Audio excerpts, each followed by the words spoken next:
Sa mga balitang pambansa, hindi bababa sa 30 kandidato ang posibleng ma-disqualify dahil nga sa kanilang campaign materials na sinita ng COMELEC.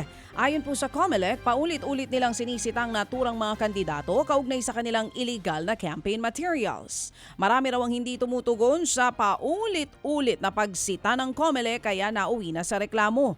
Hindi pa naman pinapangalanan ng ahensya ang mga pinapa-disqualify na mga kandidato. Samantala, ipinadala na sa mga LGU ang mga balota para po sa Metro Manila na gaganapin sa 2025 midterm elections sa Lunes. Ipinamahagi sa Treasurer's Office ang iba't ibang lokal na pamahalaan ng mga balota. May mga kasama ring pulis sa delivery para matiyak ang seguridad. Suma total aabot sa 7.5 milyong balota ang gagamitin para sa Metro Manila. Ayon po sa COMELEC, ito na ang huling batch ng ballot delivery para sa paparating na eleksyon. Handang-handa na rin po ang Parish Pastoral Council o PPCRV. Maging ang command center nga po nila sa Maynila para sa paparating na halalan. Para po yan maging malinis ang bilangan sa May 12 na mas pinalakas pa ng PPCRV. Nasa 350,000 volunteers ang magmomonitor ng transmission at bilangan ng boto. Katuwang po ng election watchdog ang PLDT para sa mas pinatatag na internet support. Ngayong taon, magkakaroon ng unofficial parallel count ang PPCRV hindi lang sa national positions, kundi maging sa local post. Oras mo na mga kapatid, 8:03 ang oras at sa ating lahat ng St. Louis College, Valenzuela. Parents and students ang St. Louis College, Valenzuela ay halos 5 dekada nang nagbibigay serbisyo sa larangan ng edukasyon. Mayroon po itong iba't ibang antas mula preschool hanggang college. Bisitahin lamang ang kanilang website, St. Louis College, Valenzuela. Balita naman po sa Metro Manila, nagnegatibo sa drugs at alcohol test ang driver ng SUV na nang-araro sa entrance ng NAIA Terminal 1. Kinumpirma yan ng Philippine National Police Aviation Security Group base sa test na isinagawa ng Southern Police District. Nauna nang sinuspinde ng Land Transportation Office o LTO ang lisensya ng driver. 2 patay sa insidente kabilang na ang 4 na taong gulang na batang babae na sumama lamang sa paghatid ng kanyang ama na isang OFW. Nasawi rin ang isang lalaking papuntang Dubai para sa isang business meeting. Arestado naman ang isang lalaking ng hold up ng isang bangko dyan po sa Taguig City. Ayon sa mga otoridad, pumasok sa bangkong suspect dala ang isang bag para daw mag-deposit sana ng pera. Kilala na raw siya ng mga empleyado sa bangko kaya hindi na kinapkapan ng mga security guard. Ilang beses pa raw siyang nakigamit ng CR sa restricted area bago magdeklara nga ng hold up. Tinutukan niya ng baril sa leeg ang isa sa mga teller. Inutusan niyang lagyan ng pera ang dala nitong bag. Aabot po sa 7.4 million pesos na cash ang natangay ng suspect. Napindot naman ng isang teller ang alarm ng bangko kaya nakaresponde mga pulis. Nabawi po mula sa suspect ang gamit niyang baril, mga bala at ang tatangayin sanang pera.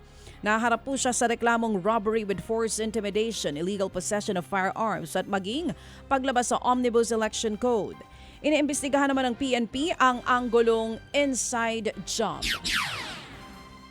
Iniimbestigahan rin ng Makati City Police Station ang insidente naman ng pang-hold up din mga kapatid ng 2 armadong lalaki sa isang kainan dyan naman po sa kahabaan ng Arnaiz Avenue sa Makati.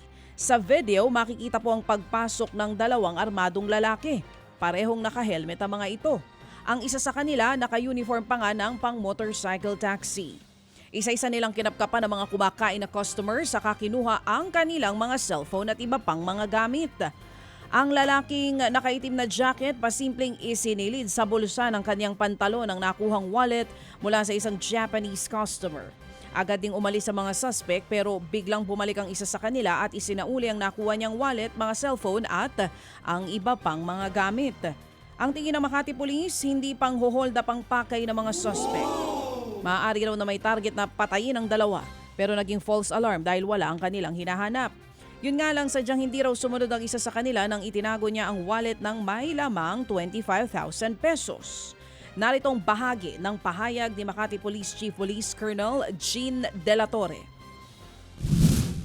Palagay namin sir, hindi alam nung kasama niya. Kasi sir, yun nga na wala silang kinuha. So yun ang alam niya. But kumuha pa rin. kaya po siya sir nahulog or yung kaso is robbery hold up. Yan nga po ang tinig ni Makati Police Chief Police Colonel Jean De La Torre. Ninakawan naman po ng ibinebentang SUV, pinatay pa ang isang ahente ng sasakyan dyan naman po sa Parañaque. Base nga sa investigasyon, nakipagkita ang biktima sa dalawang lalaking nagpakilalang buyer para daw i-test drive ang kanyang ibinebentang SUV. Pero pagkatapos ng test drive, bigla na lamang binaril ng isang suspect ang ahente at iniwan po sa kalsada. Tinangay ng isa sa kanilang SUV habang sumunod sa kanyang isa pang nakamotorsiklong suspect. Sa backtracking sa CCTV, nakita ang pagparada ng mga salarin sa ninakaw na sasakyan at pag-uwi sa bahay na kalaunan ay natuklasan na isa daw drug den.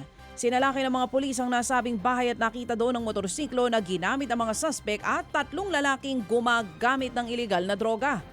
Ikinanta ng 3 drug user kung nasaan ang 2 lalaking tumangay sa SUV. Kaya nahuli rin ang mga ito sa follow-up operation. Ayon sa mga pulis, parte ng malaking grupo ng gun for hire ang dalawa at aabot na po sa halos 40 ang nabiktima ng mga ito. Sinampahan ng mga suspect ng patong-patong na reklamo. Balita naman po sa lalawigan, mga kapatid. Arestadong 3 nagpanggap na empleyado po ng COMELEC dyan naman sa Santa Cruz sa Laguna. Ayon sa mga otoridad, ini-inspection daw ng 3 ang automated counting machines sa Silangan Elementary School. Dumating sila sakay ng sasakyang may sticker ng COMELEC. Nagpakilalang miyembro ng task force kontra bigay ang mga ito. May 2-3 na mga gawa-gawang dokumentong may seal ng COMELEC. Pero ayon kay COMELEC Chairman George Garcia, parating may koordinasyon ng COMELEC Main Office tuwing magpapadala sila ng mga tauhan. Iniimbestigahan na ang tunay na pakay ng mga suspect. Mahaharap po sila sa reklamong usurpation of authority at falsification of public documents. Patay naman ang isang rider matapos sumalpok sa nakaparadang 16-wheeler truck dyan naman po sa Cebu City. Dead on arrival sa ospital ang rider habang ginagamot pa nga ang menor de edad na angkas nito. Base sa investigasyon, galing inuman ng dalawa at parehong lasing. Humingi naman ng tawad ang truck driver na nabigla na lamang daw nang marinig ang malakas na kalabog mula sa pagkakabangga ng rider. Pumarada lamang daw siya sa gilid para umihi at nakahazard daw ito. Nasa kustodiya na ng mga pulis ang truck driver. Sa Baguio City, nasalisihan ng kawatan ang isang senior citizen. Sa video, kita po ang pagpasok ng lalaking nakabonet sa loob ng isang bakery. Ilang saglit pa nga makikitang muli ang lalaki na may dala ng sling bag. Ninakaw na pala nito ang gamit ng senior citizen. Ayon sa may-ari ng bag, 3 buwan niyang inipon ang laman nito na 15,000 piso. Gagamitin daw sana ito ng senior citizen para makauwi ng probinsya sa Visayas dahil namatay ang kanyang tiyuhin. Natukoy na ang suspect at tinutugis na siya ngayon ng mga otoridad.